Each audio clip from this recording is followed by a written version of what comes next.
جس کے گھر میں کبھی لڑائی جھگڑا جادو جنات بیماریاں تکلیفیں ناکامیاں نہ جاتی ہوں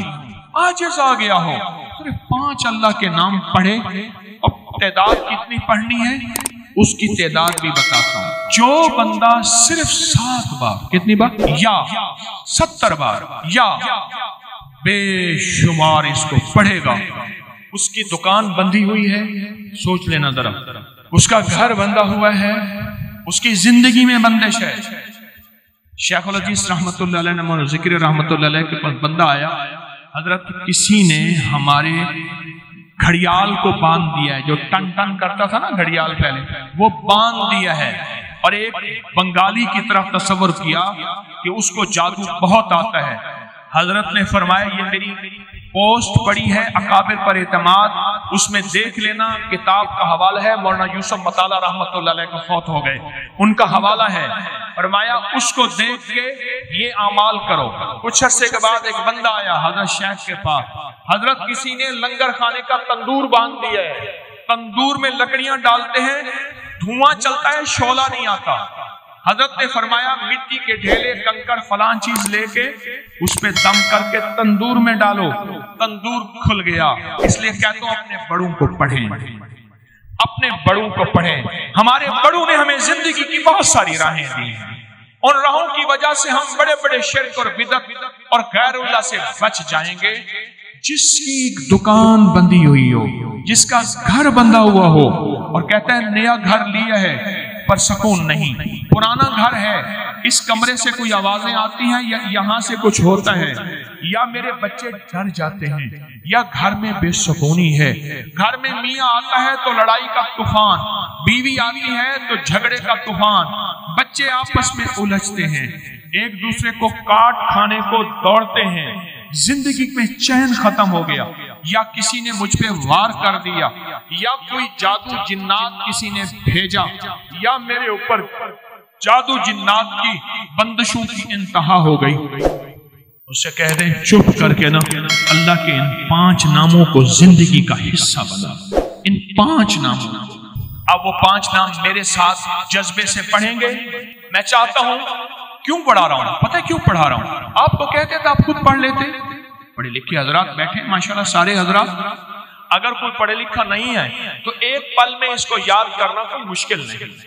اس لیے پڑھا رہا ہوں کوئی مخلص کوئی نیک کوئی صادق کوئی امین کوئی سخی کوئی درویش کوئی رونے والا اللہ نے صفات لوگوں میں منتقل کی ہیں اور تقسیم کی ہیں کسی کے اندر سجدے کا جذبہ کسی کے اندر خدمت کا جذبہ کسی کے اندر سخاوت کا جذبہ کوئی سچا عادل حاکم بیٹھا ہو کوئی سچا درویش بیٹھا ہو کسی ایک کی قبول ہوتی ہے تو سب کی قبول ہو جائے اس لیے میں اجتماعی پڑھاتا ہوں تاکہ ہمیں قبولیت کے دروازے ملیں آیت خالی جھولی لے کر جائیں گے انشاءاللہ بھری جھولیاں لے کر وہ میں نہیں دوں گا میں تو خود منگتا فقیر میں تو خود منگتا فقیر تیرے در کا جو بھی فقیر ہے تیرے در کا جو بھی فقیر ہے وہی 2 جہاں کا امیر ہے اسے بادشاہوں سے کیا غرض جو گدا ہے شاہ جہاں ہے اس لیے میں کہتا ہوں اپنے گھر میں اگر بندش ہے مشکل ہے مسائل ہیں پریشانیاں ہیں ناکامیاں ہیں حالات کی سختیاں اور تلخیاں ہیں آپ کی فیکٹری میں نظر بد ہے آپ کو نظر بہت لگتی ہے آپ کے بچوں کو سب کا تصور کر لیں کر لیا میں کہتا ہوں عجیب چیز ہے بہت عجیب چیز آئیں پھر گھر کا تصور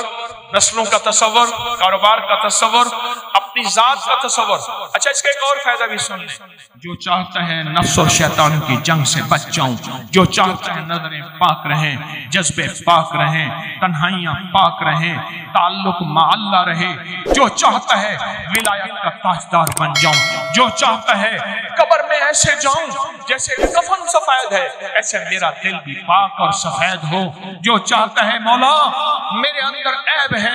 میرے اندر اے اللہ تو اپنی رام کی برکت سے نفس اور شیطان کی جنگ شیطان کی میں نہیں لڑ سکتا میں کمزور ہوں میں اپنے آپ کو تیرے حوالے کر رہا ہوں میں اپنے آپ کو تیرے حوالے کر رہا ہوں تو وہ میرے ساتھ پڑھے یا حافظ ہو یا حفیظو یا رقیبو یا وکیلو یا سلام۔ سبحان، یہ اللہ کے 5 نام ہیں، ایسی جناتی شیطانی چیزوں کی چکر چکر۔ یہاں تک کہا کہ ایک بندہ مجھے ملا، خاص طور پہ یہ خواتین جو ہے نا،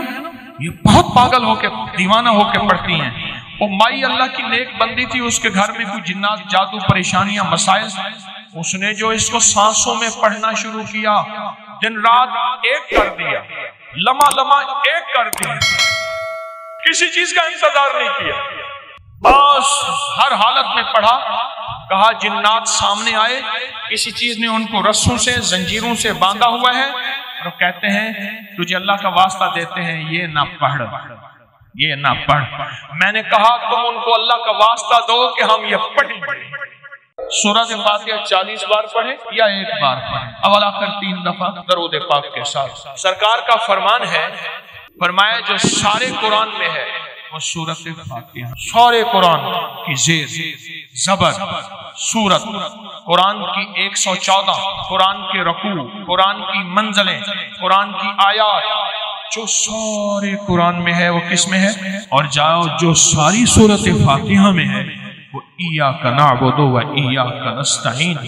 اور ایاک نعبد و ایاک نستعین کا معنی کیا ہے؟ مولا بندہ تیرا، غلام تیرا، بندہ تیرا، غلام تیرا، مجبور تیرا، ماتحت تیرا، پھر در کسی اور کا، پھر اپنے در سے نہ ہٹا، مولا مجھے در در کا غلام نہ بنا، تیرے در کا جو بھی فقیر ہے وہی 2 جہاں کا امیر ہے، اسے بادشاہوں سے کیا غرض جو گدا ہے شاہ جہان ہے۔ مولا پھر اپنے در کا غلام بنا۔ ایاک نعبد، آپ نے 1 بار سورۃ فاتحہ پڑھیں، صبح جب بھی اٹھیں سورۃ فاتحہ پڑھ لیں۔ سورۃ فاتحہ کو ایاک نعبد و ایاک نستعین سے آگے نہیں پڑھنا، یہ غور طلب بات ہے، بس یہاں تک پڑھنا۔ اس کے بعد سارا دن وضو بے وضو، لمحہ با لمحہ، ساتھ با ساتھ، ہر حالت میں ایاک نعبد و ایاک نستعین کو دہرانا ہے،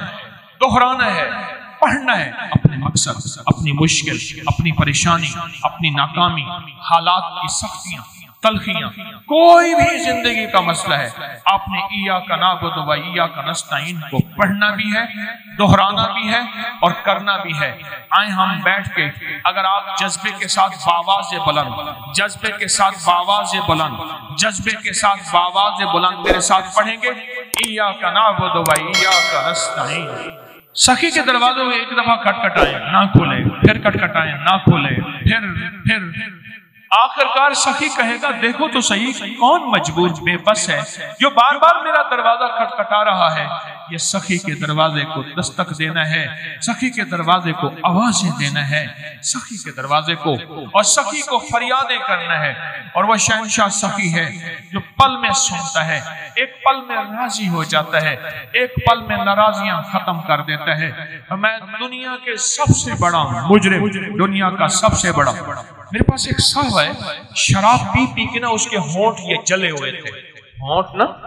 بعض نا سگریٹ اتنا پیتے ہیں ہونٹوں پہ، یہاں آپ نے دیکھا ہوگا نشان پڑ جاتے ہیں، آپ نے دیکھا ہوگا، اس کے شراب پی پی کے ہونٹ جلے ہوئے تھے۔ میرے پاس آیا، کہا میری بخشش ہو سکتی ہے؟ کیوں کیا ہے؟ کہنے لگا زندگی شرابوں میں گزری ہے، شراب کے علاوہ جو بھی شراب کے ساتھ ہے اسی میں گزری ہے، بخشش ہو سکتی ہے؟ تو میں نے کہا میں نے بخشنا ہے، تجھے پتہ نہیں وہ کتنا بڑا کریم ہے۔ میں نے یہی آیت بتا دی، یہی عمل بتا دی، یہی آیت بتا دی، یہی عمل بتا دی، یہی عمل بتا دی۔ میں نے کچھ نہیں کھائی کوئی ایسی چیز، ہماری ایک دوا ہے 70 شفائیں، وہی کھائی، آپ کو اندر خود ہو سیتا خود مقام چاہو۔ بات ہے کہ کھایا کیا ہے، وہ 70 شفائیں کھاتا ہوں نا تو کچھ گلا ٹھیک ہو جائے۔ میں نے کہا ایسا کرو، یہی عمل کرو۔ کہنے لگا نہیں زیادہ نہیں کر سکوں گا، میں کہا جتنا ہے کر لیں، لیکن اس نے زیادہ کیا۔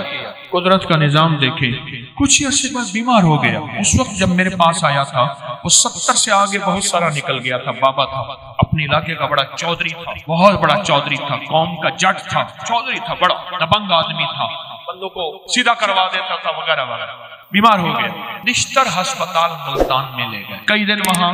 داخل رہا اور یہ وظیفہ نہ چھوڑا۔ کہنے لگا مجھے مسجد میں لے چلو، میرا دل کہتا ہے مجھے مسجد میں لے چلو۔ مسجد میں گیا، نماز کا وقت نہیں تھا، محراب میں چلا گیا، محراب میں جا کے ایسے سجدے میں گر گیا اور سجدے میں گر کے زور زور سے پڑھنے لگا ایاک نعبد و ایاک نستعین، ایاک نعبد۔ پھر اس کی آواز آہستہ آہستہ کم ہو گئی اور کچھ دیر کے بعد آواز ختم ہو گئی۔ دیکھا تو اللہ کی امانت اللہ کے پاس چلی گئی۔ میں نے ایاک نعبد و ایاک نستعین پڑھنے والوں کے خاتمہ ایمان پہ دیکھے۔ حضور کی بارگاہ میں ایک نابینا خدمت میں حاضر ہوئے، حضور کی بارگاہ میں ایک نابینا حاضر ہوئے اور اپنی بینائی کی شکایت کی۔ حضور نے فرمایا صبر کرو، دعا کرتا ہوں۔ اور کہنے لگے حضور کوئی ہاتھ پکڑنے والا نہیں ہے، ٹھوکریں کھاتا ہوں، آپ دعا فرما دیں یہ بینائی واپس آ جائے۔ اچھا، آپ نے فرمایا چلو ایسا کرو، وضو کرو اور یہ دعا پڑھو جو دعا میں نے دی ہے۔ میں نے کئی لوگوں کو بتایا جن کی بینائی ختم ہو گئی تھی، جن کی بینائی تھوڑی ہو گئی تھی، جن کی بینائی ختم ہو رہی تھی،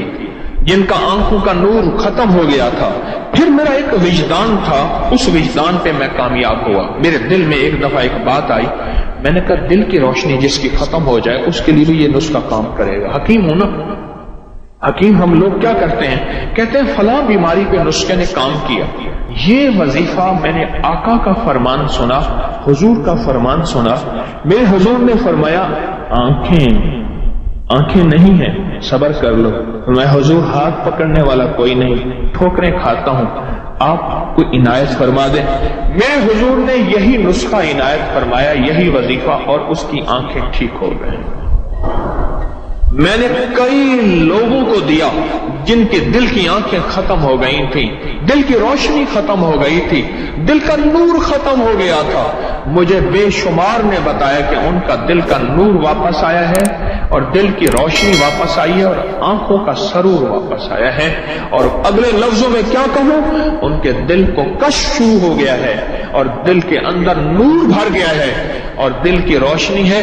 جب آنکھیں اندھی ہوں تو ڈنڈے اور سانپ کا پتہ نہیں چلتا، جب آنکھیں اندھی ہوں گڑھے کا آگ کا پتہ نہیں چلتا، جب آنکھیں اندھی ہوں تو پھر آگے دشمن دوست کا پتہ نہیں چلتا۔ اس طرح جب دل کی آنکھیں اندھی ہوتی ہیں پھر یہ پتہ نہیں چلتا کہ میری آخرت برباد ہو رہی ہے یا خراب ہو رہی، اور مجھے اس میں خیر ہے یا شر ہے، اور میری شادیوں میں ہر وہ کام کر رہا جس میں کملی والے ناراض ہیں، اور غمیوں میں پھر جب آنکھیں اندھی ہوتی ہیں پھر شریکوں کو دیکھتا ہے،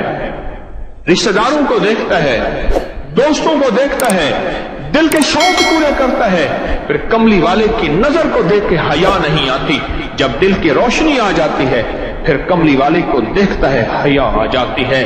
پھر آنکھیں بھی چھپ جاتی ہیں اور سارے تدبیریں، سارے رواج، سارے شوق ٹوٹ جاتے ہیں۔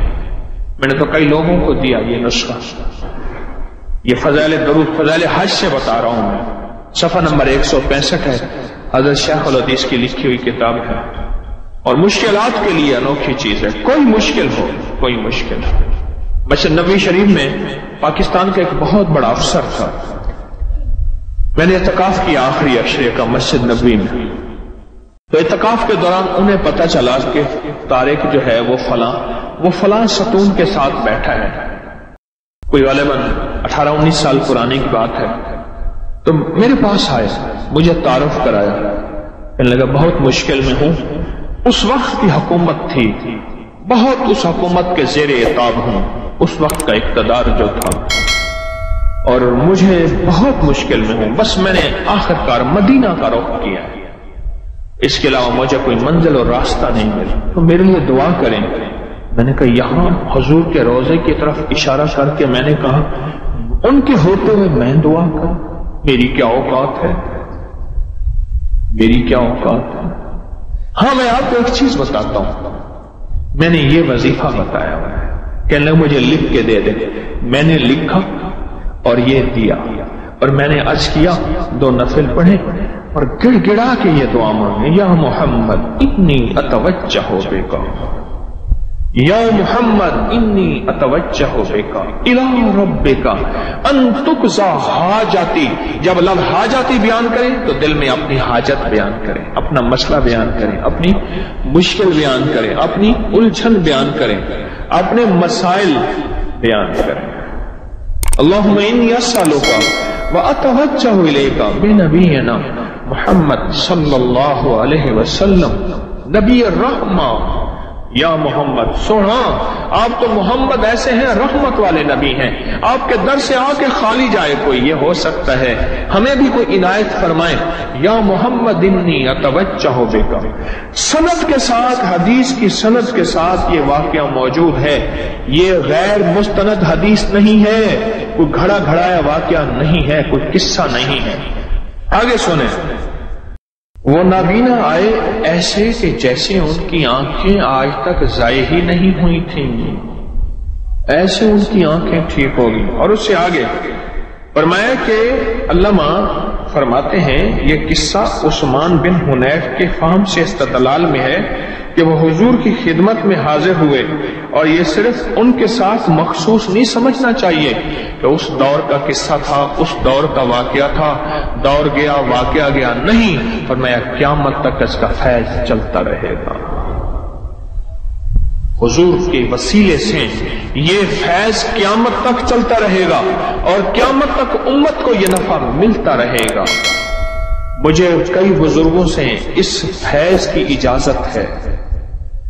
میں نے ایک دفعہ عمل کیا تھا. شیخ عبد القدوس گنگوہی رحمت اللہ علیہ بہت بڑی ہستی، صدیوں پرانے گزرے ہیں. میں نے ان کو خواب میں زیارت کی، میں نے ان سے اس عمل کی اجازت مانگی تھی، مجھے انہوں نے اس عمل کی اجازت دی تھی. ایک اللہ والے تھے، ان کے پاس ایک بندہ گیا، کہنے لگا حضرت پریشان بہت ہوں، اور پریشانیاں بھی اتنی بیان کی کہ انسان سنے اور غم زدہ ہو جائے یا خود رونے لگ جائے. تو انہوں نے فرمایا اگر تیری پریشانی اتنی زیادہ ہے تو ایسا کر، 40 پردیسی مسافر جمع کر اور ان کو بٹھا کے دعا کرا، اور وہ گڑ گڑا کے دعا مانگے. جب گڑ گڑا کے دعا مانگے تو اللہ تیری پریشانی دور کر دے گا. 40 پردیسی مسافر جمع کر اور وہ گڑ گڑا کے دعا مانگے. لیکن ایک شرط ہے، شرط یہ ہے ہوں مخلص، جو اللہ کے لیے ہوں، نہ مال نہ چیزیں نہ پیسے نہ جیب گرم، کچھ بھی نہیں، مخلص ہو. آپ 40 پردیسی مسافر اڈے سے اسٹیشن سے جمع کر لیں گے منت کر کے، لیکن کیسے یقین ہے کہ یہ مخلص ہیں یا نہیں ہیں؟ دعاؤں کی برکتیں، آمین کی برکتیں اور دعاؤں پہ قبولیت کی مہریں لگوا جاتے ہیں. میں 40 پردیسی جمع کر اور ہوں مخلص. پردیسی کے ساتھ اللہ کی مدد، پردیسی کے ساتھ اللہ کی رحمت، اور پردیسی کی دعا قبول، اور پردیسی کی دعا پہ فرشتوں کی آمین، اور پردیسی کی لفظوں پہ اللہ کی درگزر، اللہ کا درگزر. میں کہ 40 جمع کر پردیسی اور ان کو بٹھا پر ہوں مخلص. آپ سوچیں آج ہم بیٹھ کے 40,000 دفعہ سورۃ قل ہو اللہ پڑھیں گے اپنی مرادوں کے لیے، اپنی منت کے لیے، اپنی مشکلوں کے لیے، بے اولادیوں کی اولاد کے لیے، بے گھروں کے گھر کے لیے، بے دروں کے در کے لیے، بے سہاروں کے سہارے کے لیے، مریضوں کی شفا یابی کے لیے، جن کی جھولیاں ہری نہیں ان کو ہرا بھرا کرنے کے لیے، اور جن کے گھر میں آگ لگی ہے حسد کی، دھوکے کی، فریب کی، نقصان کی، پریشانی کی، بربادی کی، اس آگ کو بجھانے کے لیے، اور جو غربت اور تنگ دستی میں پس گیا اس کو خوشحالی پہ لانے کے لیے، اور جو ولایت کا تاجدار بننا چاہتا ہے کہ اسے اللہ اس کے حبیب کے نور کو ملوانے کے لیے،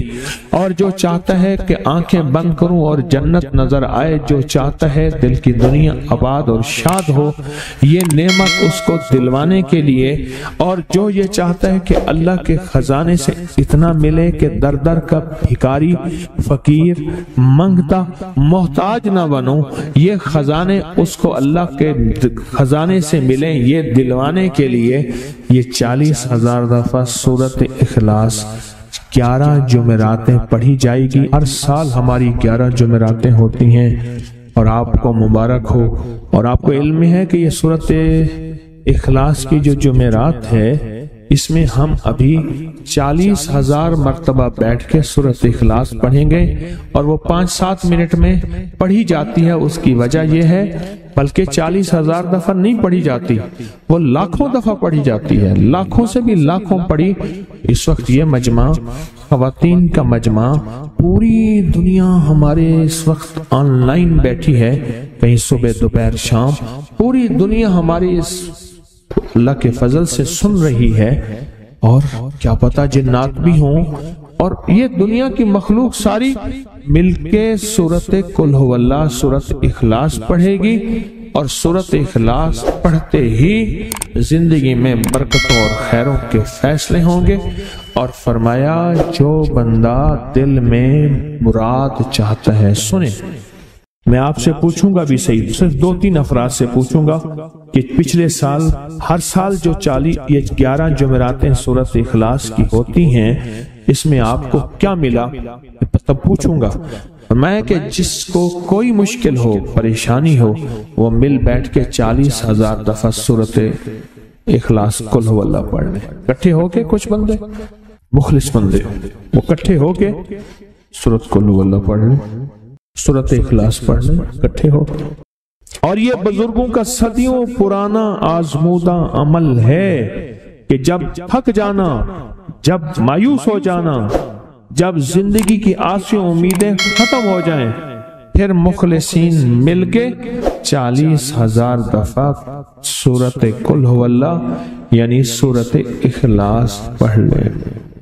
اب یہ 40,000 دفعہ بیٹھ کے سورۃ اخلاص قل ھو اللہ پڑھیں گے۔ کسی کے پاس گھر نہیں، اللہ مجھے گھر دے دے، اولاد نہیں، اللہ اولاد دے دے۔ آج ہم 40,000 دفعہ سورۃ اخلاص پڑھیں گے نا، اس میں سب سے ٹاپ پہ جو چیز رکھیں گے نا، سب سے ٹاپ پہ چیز یہ رکھیں گے، اللہ میرے دل کو اپنی معرفت کے لیے قبول کر، اور بے اولادوں کو اولاد دے دے۔ بے اولادوں کی اولاد خاص طور پہ مانگنی، آج بہت مانگنی۔ یاد رکھنا میری بات کو ذرا غور سے سننا، اور یاد رکھنا، غور سے سننا، یاد رکھنا، جو دوسروں کی اولاد طلب سے مانگے گا اپنی اولاد کے ہوتے ہوئے، اللہ اس کی نسلوں میں بے اولادیاں نہیں دے گا، نہیں دے گا۔ کوئی پتہ نہیں، 7 بیٹے تھے، 7 بیٹیاں تھیں، 14 بہن بھائی تھے، 11 بہن بھائی تھے، اگلی نسل کے اندر ایک بیٹی کو ترستے ہیں، نہیں ہے، کوئی خبر نہیں۔ جو دوسرے کی خیر مانگے گا، جو دوسرے کا بھلا مانگے گا، جو دوسرے کی خیر چاہے گا، جو دوسرے کا بھلا چاہے گا، جو دوسروں کے لیے گڑ گڑائے گا، جو دوسروں کے لیے بھیکاری بن جائے گا، جو دوسروں کے لیے محتاج بن جائے گا، اللہ میرا کہتا ہے میرا بندہ میں تیرے دل کے جذبے بھی جانوں، تیرے اندر کے درد بھی جانوں، تیرے وجدان کو بھی جانوں، تیرے ساز و سوز کو بھی جانوں، تیرے اٹھے قدم بھی جانوں، تیری زندگی کے دائیں بائیں کو بھی جانوں، تیری صبح شام کو جانوں، تیری تنہائیاں اور اندھیروں کو جانوں، تیرے اندر کے خیال اور جذبوں کو جانوں۔ تو میرے ایک بندے کے لیے اتنا تڑپ رہا، نہ تڑپ، میں اس کو بھی دوں گا، تجھے بھی دوں گا۔ میرے حضور کی بارگاہ میں ایک سائل آیا اور بہت پریشان کہ یا رسول اللہ صلی اللہ علیہ وسلم، غربت، تنگ دستی، فقر، غربت، تنگ دستی، فقر، اور گھر میں حالات مفلسی، بدحالی، اور یہ غربت ہماری والی نہیں، وہ پیٹ پہ پتھروں والی غربت۔ خیال کرنا، ہمارا جو آج کا کہتے ہیں نا میں غریب ہوں، اس کے گھر کے اسباب کو اگر فروخت کر دیں، گھر کے اسباب کو، اس غریب کے لیے وہ غریب آیا آقا کی بارگاہ میں، غربت اور تنگ دستی، اور میرے حضور نے فرمایا گھر میں جا، ایک دفعہ سلام کر، ایک دفعہ قل ھو اللہ پڑھ، کام ہو گیا۔ ایک دفعہ سلام، ایک دفعہ سورۃ قل ھو اللہ اخلاص، بس۔ انہیں یقین تھا، یقین کی دنیا کو جانتے تھے، یقین کے نظام کو جانتے تھے، آقا کے فرمان بس چل پڑے اور چلتے گئے، اور یقین نے یہاں اور اتنا کر دیا، یقین نے کہ میرے حضور نے فرمایا بس حکم ہے، اور رب نے تونگری کے دروازے کھول دیے، اور لوگوں نے دیکھا کہ وہی بندہ ہے جس کے گھر میں فاقے تھے، آج لوگوں کو بانٹتا پھر رہا ہے اور اس کے پاس ختم نہیں ہو رہا۔